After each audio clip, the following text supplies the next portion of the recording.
This is a case. It was just 10 seconds before my 15-year-old daughter was to be cremated. The sound of police sirens filled the air, and several officers appeared before us. As I stood there in shock at the sudden turn of events, an unexpected person began trembling violently, their face pale as a ghost. Why is this person so shaken? Soon after, I learned the real reason why my daughter left this world and who was responsible for it. Overwhelmed by shock and anger, I vowed revenge and resolved to take action. This decision would lead to a life-altering event that changed the course of my life forever. I am Nancy, 40 years old. I met my husband, Jason, who is 2 years younger than me, through a mutual friend, and we eventually got married. After that, our daughter Emma was born, and the three of us lived happily together as a family.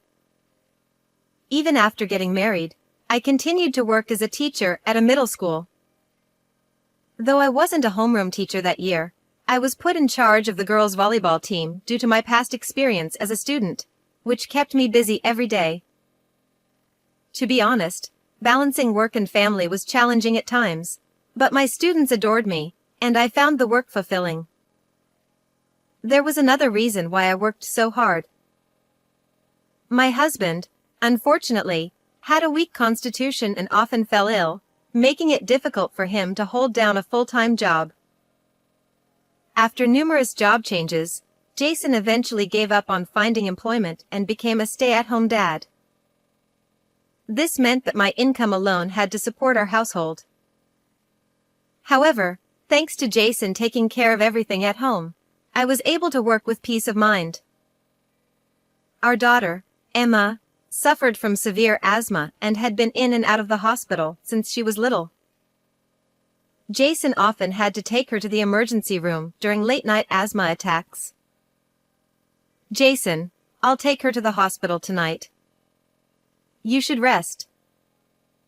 Nancy, you have work early tomorrow. Leave it to me. He would say that with such kindness, never showing any sign of frustration, always taking care of our daughter. I was always grateful for my gentle and devoted husband. As Emma grew older, her stamina increased, and her symptoms gradually improved. By the time she was ready to enter elementary school, her asthma attacks had almost entirely subsided. Mom, I'm all better now. I have so many friends at school, and it's so much fun. That's wonderful, Emma. You couldn't attend kindergarten much, so I'm glad you're enjoying school. Emma was overjoyed to be able to go to school and attended every day with a bright, happy spirit. However, even as I watched her with such joy, my husband's expression remained oddly grim. I chalked it up to his usual anxious nature. You're worrying too much. The doctor said that as long as the attacks don't return, she can live a normal life, right? Yeah, that's true, but... Jason adored Emma, but he was overly protective, and this had always been a concern for me. He was meticulous about disinfecting everything Emma touched and would immediately give her medicine if she even so much as coughed. Don't you think it's a bit too early to give her medicine? Maybe you could wait a little and see? What are you talking about? What if it gets worse and something irreversible happens? Jason shot me a sharp glare. I know Emma best. Nancy, please don't interfere. Whenever it came to Emma, Jason's whole demeanor would change, becoming so intense that it sometimes worried me. But the truth was, no one knew Emma's health better than Jason did. Thinking about that, I couldn't argue any further. Then, just when we thought Emma had fully recovered, something strange happened. She suddenly started experiencing dizziness and would collapse to the ground, and some mornings, she was too fatigued to get out of bed. These worrying symptoms began to appear more frequently. Despite running a full range of tests, No clear cause was found, and with no signs of her asthma, even the doctors were baffled. She was so full of life, and now she's suddenly so unwell. While I was filled with concern, Jason eagerly took charge of caring for her. But as I watched him, a strange feeling of unease began to stir within me. One day, I found a lighter under the kitchen exhaust fan. I immediately knew it belonged to my husband because he used to be a heavy smoker. Have you started smoking again? You quit for Emma's asthma treatment. Even if you're smoking under the exhaust fan, it's not good for her. Stop nagging me. I'm stressed out from taking care of the house and looking after Emma. She hasn't had an attack in ages, so it's fine. It was clear that he was upset because I had caught him smoking secretly. Jason clicked his tongue in frustration, his face flushing red with anger. I was shocked to see this different side of my husband, who had always been so gentle and kind. It was like he was a completely different person, someone I didn't know. I felt scared. Seeing him like this made me suddenly anxious. Emma's condition didn't improve, and she started going in and out of the hospital again. As a result, she became more withdrawn and depressed. I was finally able to go to school, but now I'm sad that I can't see my friends. Don't worry, Emma. Daddy's here for you. We'll work hard so you can go back to school. Jason became more devoted to Emma's care, almost as if he was thriving in this role. He took on most of the responsibility for her hospital stays and doctor visits, earning high praise from everyone around him. Today at the hospital, I told the nurse that I've been keeping a journal of Emma's care, and she complimented me. Oh. Jason had been meticulously documenting Emma's condition and health in a notebook ever since she was diagnosed with asthma. You mentioned it just to get praise, didn't you? I couldn't shake the feeling of unease as I watched Jason, who seemed so pleased with himself. Emma's symptoms continued to fluctuate, and we remained stuck in a cycle of treating her without ever discovering the root cause of her illness. 8 years passed, and before I knew it, Emma had turned 15. She was still in and out of the hospital and could barely attend school. However, Emma was always positive and never gave up hope. I don't want to fall behind everyone else. She worked hard at her studies despite everything.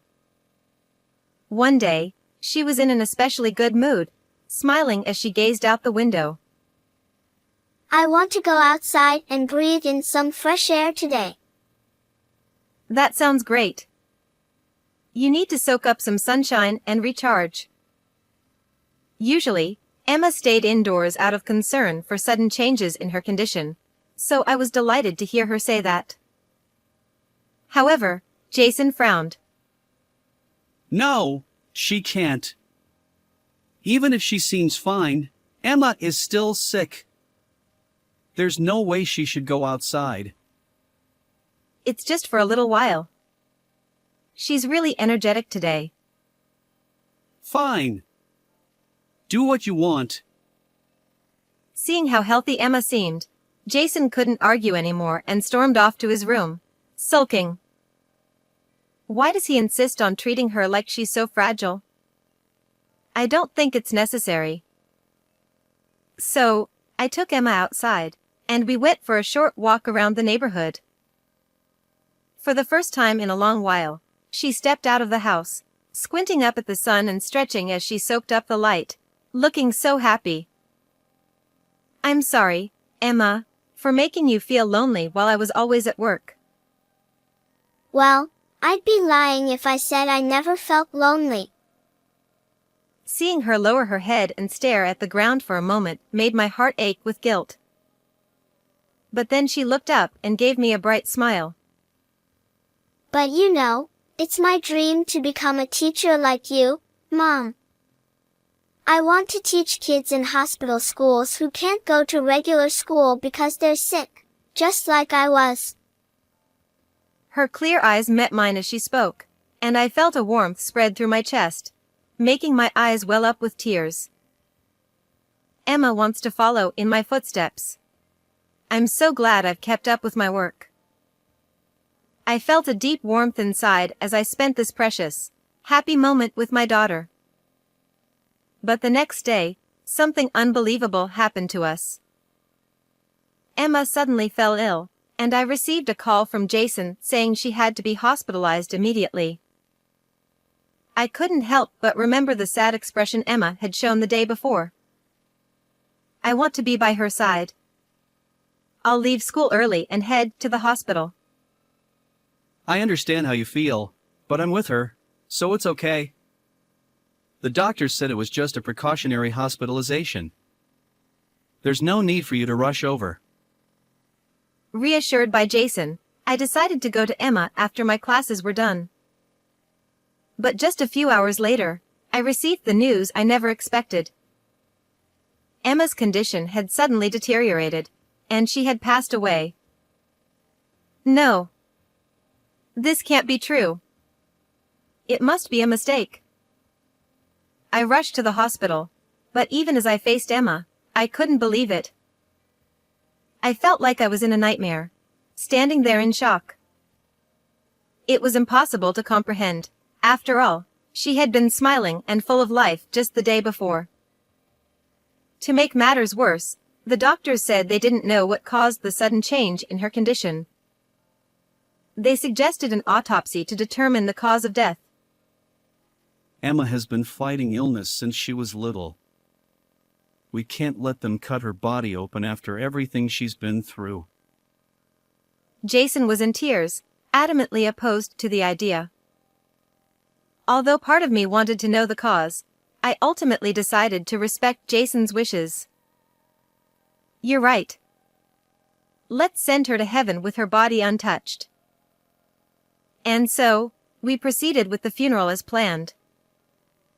On the day of the service, Emma's classmates attended, and I was grateful that she had managed to make friends despite rarely being able to go to school. After the ceremony, we went to the crematorium with our relatives. Emma, please don't leave me. As the time finally came, Jason clung to the coffin, sobbing uncontrollably. Those around him, who had witnessed his dedicated care for Emma, offered him their sympathy, many shedding tears alongside him. Just as Emma's body was about to be placed in the furnace, a loud siren blared, stopping abruptly right outside the venue. As the crowd began to murmur in confusion, several police officers rushed in. This is potentially a criminal case. We need to perform an autopsy. Stop the cremation immediately. One of the officers shouted, breathless. The urgency in his voice was palpable, but I was completely bewildered by the mention of a criminal case. The air of sorrow quickly turned to shock and confusion for everyone present. What's going on? Jason, what's happening? I asked in a panic, but Jason was pale and trembling uncontrollably. Jason, are you okay? Get a hold of yourself. I shook him gently, and it was only then that he seemed to snap back to reality, finally meeting my eyes. I'm sorry. I just got really scared. After being called over by the police, Jason was informed that Emma's doctor had contacted them, suspecting foul play in her death. The police, fearing the body would be cremated before they could investigate, had rushed to the scene. As a result, Emma's body was taken for an autopsy. We were told it would take several days for the results, and because of the ongoing investigation, the police couldn't provide us with any further details at that time. We were left in a state of confusion. Does this mean Emma was murdered? Yeah, but what I'm more concerned about is how long these several days are going to be. From that moment on, Jason seemed distant, barely responding to anything I said, and he was constantly anxious, fixated on when the test results would come back. How can you be so indifferent when our daughter might have been murdered? Jason's behavior troubled me deeply, but there was nothing I could do except wait for news from the police. And then, 3 days later, we finally received the results. The cause of Emma's death was determined to be a drug overdose, and the authorities were investigating the hospital staff involved. Does this mean it was the hospital's fault? How could they do this to Emma? I won't forgive them. Jason, calm down. We don't know for sure yet. Jason, who had been lifeless and despondent until then, suddenly became very vocal and animated. I couldn't help but feel suspicious of this sudden change in behavior. Jason was the only one who managed Emma's medication. Could he really be the one responsible? For a brief moment, I doubted my husband. But recalling his devotion and care over the years, I quickly dismissed the thought. Just then, a package arrived for me. The sender was Emma, and it turned out to be a birthday present she had arranged to surprise me with. When did she manage to do this? According to Jason, Emma had secretly arranged for the gift to be delivered to our home to surprise me. As I held the mug she had chosen for me, knowing how much I loved coffee, tears began to flow uncontrollably. I noticed a letter was attached, and on the envelope, it read, "This is embarrassing, so please read it alone." That's just like her, I thought with a smile. I took the letter and went to Emma's room to read it alone. But as I read, I was struck by its shocking contents, causing my hands to tremble and a chill to run down my spine. If this is true, I will never forgive it. With newfound resolve, I decided to take action. Finally, Emma's body was returned to our home. Welcome home, Emma. You really got me with that birthday surprise. Thank you. I've received your final message too. As I tearfully caressed my daughter, Jason stood beside me, shoulders shaking as he wiped away his own tears. Emma, what was the last message you sent to Mom? You said it was just between you two, and you wouldn't tell Dad. As Jason lovingly gazed at our daughter and spoke to her, I silently watched him. With Emma now back home, we proceeded with her delayed cremation. During the ceremony, I decided to read her letter aloud. I want our family to hear Emma's final words. I understand how you feel, Nancy. But couldn't you have at least told me what it says beforehand? Jason seemed a bit irritated that I insisted on keeping the letter's contents a secret until the day of the ceremony. But even so, I remained steadfast in my decision. And then, the moment arrived. As I began reading Emma's words of gratitude to me, I could hear the soft sounds of sobbing among our relatives. My husband, too, nodded deeply, pressing a handkerchief to his eyes. Glancing at him, I continued reading the letter. But as I moved on to the next part, the atmosphere in the room shifted dramatically.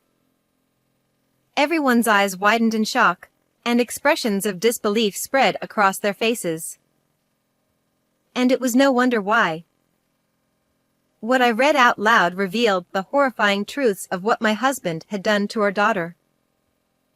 During her hospital stay, when Emma had said, "I want to get better soon and go back to school," Jason had replied, But if you stay sick, you can be with Daddy all the time. Emma wrote about how much she hated hearing those words, how her father's mood would sour whenever she showed signs of improvement, so she pretended to feel worse than she did. At the end of the letter, she even confessed that she had come to believe she wasn't allowed to get better, and this had deeply saddened her. It was clear that this letter was Emma's SOS to me. Suddenly, the husband who had been crying just moments before turned to me with a pained expression. None of that is true! Emma had a wild imagination, and she made it all up. He shouted, his voice filled with anger. It's ridiculous. What kind of parent would want their own child to stay sick? As Jason's anger became more and more apparent, I confronted him with a certain fact. I read your caregiving journal. What? You read that? How dare you go through someone else's notebook without permission? Jason stammered, sweat beading on his forehead, clearly agitated. I had found his journal hidden deep inside a drawer at home. From what I read, it's clear that you were deliberately trying to keep Emma sick. I said. What do you mean? What you read? I was just noting her condition and the medication she took each day. He protested, his eyes darting nervously. Without a word, I handed him the caregiving journal, holding it out right in front of him. You deliberately reduced the prescribed dosage and gave it to Emma, didn't you? No wonder she never got better. You think I'd trust the amount of medication the doctors prescribed? I've been taking care of her all this time, so I know what the right dosage is. Jason responded, justifying his actions with a selfish rationale that left me appalled. And that's not all. You also gave her your blood pressure medication, didn't you? Who knows what you're talking about? He muttered, evasively. That's why she was dizzy and couldn't get up in the morning. You knew that medication could strain her heart, didn't you? Jason's face turned pale as he listened to my accusations. Why did you want so badly to keep Emma sick? What was the point? At this, Jason smirked, fully revealing his true nature. Yeah, it's all true. Everything written in that letter. I couldn't work, so at first, I had no choice but to take care of her because of her asthma. Everyone in the room froze, stunned by this sudden change in Jason's demeanor. But then everyone praised me. They all said how admirable it was for a father to take care of his sick daughter. It felt good. And it was easier too. I didn't have to work as long as I was looking after her. So when you said you couldn't work because of your health, that was a lie? You're nothing but a lazy fraud. I exclaimed, but my words seemed to fall on deaf ears. Jason slouched back into a chair, crossing his legs, a smug expression on his face. But then, she started getting better, and that wasn't good for me. I couldn't let that happen, so I made sure she stayed sick.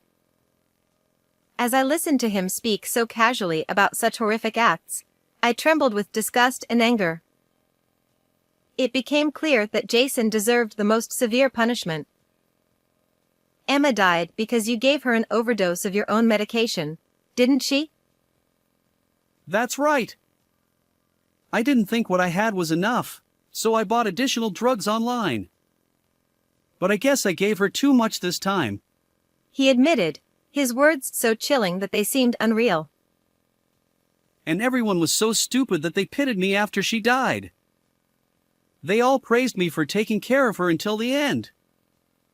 It was the perfect ending. Jason said, grinning as he recalled how people had unwittingly validated his twisted actions. Everyone in the room was speechless, dumbfounded by his selfishness. Then, suddenly, Jason lunged at me. All that stuff I just said, it won't matter if there's no evidence left. Nancy, hand me that caregiving journal right now. Stop it. I shouted, but it was too late. Jason snatched the notebook from me, a triumphant look on his face as he pulled a lighter from his pocket. He set fire to the crucial evidence, the caregiving journal, and watched as it burned. I knew restarting smoking would come in handy someday. Jason said, smiling as he watched the notebook burn, the flames dancing in the air. I stared at him with a cold, unyielding gaze. What's with that look? He asked. Unfortunately for you, the notebook you burned is a fake. I anticipated this might happen and handed the real one over to the police. Jason's movements froze, and his expression darkened. Panic started to set in on his face. What? You're saying this isn't mine? No, that can't be true. Unlike you, I don't lie. The police should be on their way here now, and I've recorded this entire conversation. I replied. Jason looked at me with a desperate, almost tearful expression.